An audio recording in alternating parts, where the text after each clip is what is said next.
This is the screencast for section 1.7, example 2, a maximum value problem. A square of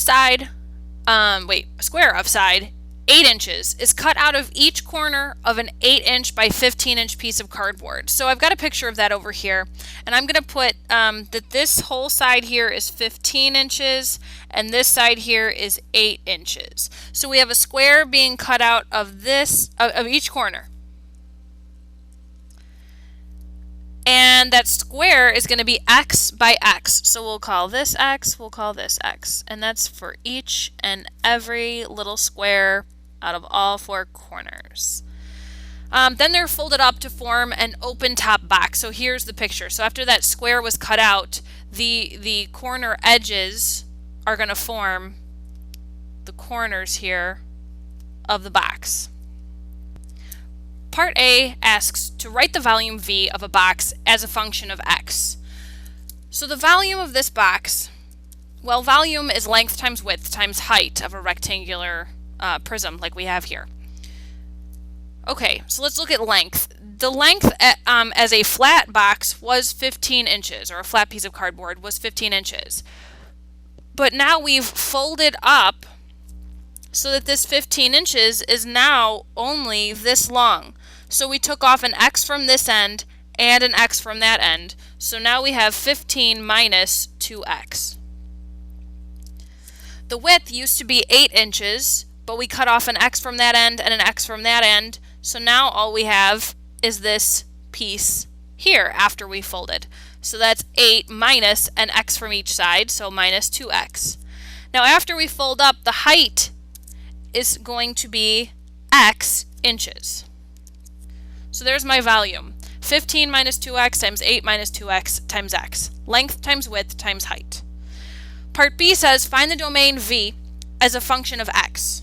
Note that the model imposes restrictions on x. So in other words, our domain as written could be all real numbers, but there's a model here, there's a box. This 8-inch side is going to give me some restrictions. I can't cut 16-inch pieces out of an 8-inch side. As a matter of fact, if I'm cutting 2 lengths of x, I can only cut them 4 inches big. That's the maximum. So my domain has a maximum of 4.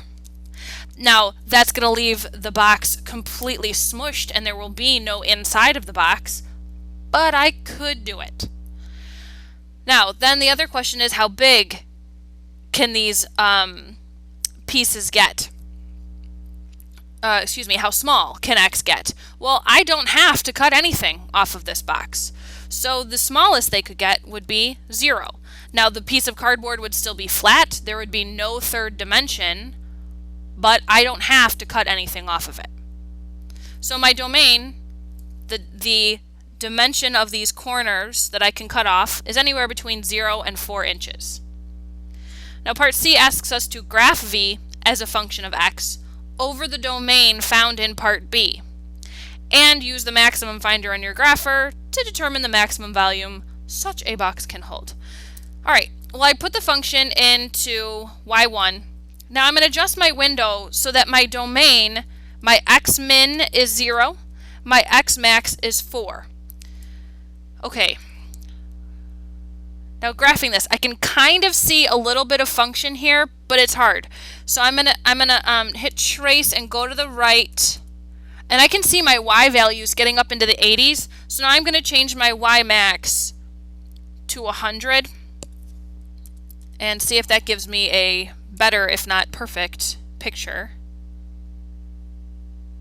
Absolutely, that's much better. Now I can see the maximum here and I can use my calculator to calculate that. Second, calc, let's go with number 4, max. So go to the left, it's asking for a left bound, hit enter. Go to the right, enter, back in the middle, enter. So I've got a maximum at, looks like 1 2/3, comma 90.74. So part D, okay, wait. Did I find and use the maximum finder to determine the maximum volume such a box can hold? So the maximum volume is going to be the y function, or the y variable. So that would be 90.74 cubic inches. The x, our input, stood for what dimension do I cut out of the corner of each of these pieces, or the piece I cut out of each of the corners. Backwards. How big should the cutout squares be in order to produce the box of maximum volume? So they should be 1 2/3 inches. Again, x represented the input, y represented the output. We called it v on paper, but our calculator understands it as y. The now try problem is number 33. It asks us a very similar problem, just changing the dimensions of the box. We're going to have an 18-inch length, a 10-inch width, and we are still cutting off x inches from the corner of each, or from the sides of each corner of the box. So the volume of the box is going to be length, which used to be 18 inches, but now that we've cut off an x piece from this side and an x piece from this side, it's going to be 18 minus 2 of those x dimensions. Then we used to have a width of 10 inches, but we cut 2 x's, one off of each side, and so now after folded, this box is only going to be 10 minus 2 x's wide. And then again, the height, after we fold up the box, each of these corners are going to be x tall. Part B, find the domain of your function taking into account the restrictions that the model imposes. Well, this smallest dimension is going to minimize what I can use, what I can cut out of each piece. The smallest amount I can cut off of each corner is 0. So my domain is going to go from 0. Now the largest I can cut, since I'm cutting 2 from each side, so 2 x's from the 10-inch side, the largest I can cut off is 5. Oops, including 5.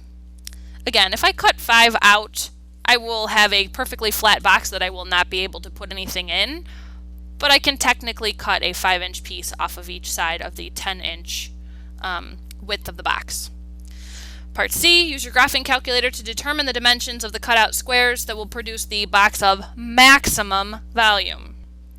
So I put the volume equation into Y1, and then I'm going to adjust my window so that my domain, my x value min is 0, and my x value for the max is 5. I'm going to hit graph. I know my y max is not going to be correct. I mean, I can see that the graph started over here, but I have no idea where else it goes. So I'm going to hit trace, and I'm going to see how high those y values go. I saw them get up into the 160s. Let's see, I'm going to change my y max right now to 175. See what happens. Yep, that was just barely enough. So now I can hit second calc max, number 4. Go to the left of that maximum. Make sure I'm obviously to the max because it's kind of hard to see, or to the left of the max because it's kind of hard to see with the other numbers up there at the top of the screen. Hit enter to the right of it, and now go back up, really close to the maximum. Doesn't have to be exactly on it. And that is what I get for the maximum. So then what this means is if I cut 2.06 inch squares from each corner, the box will hold its maximum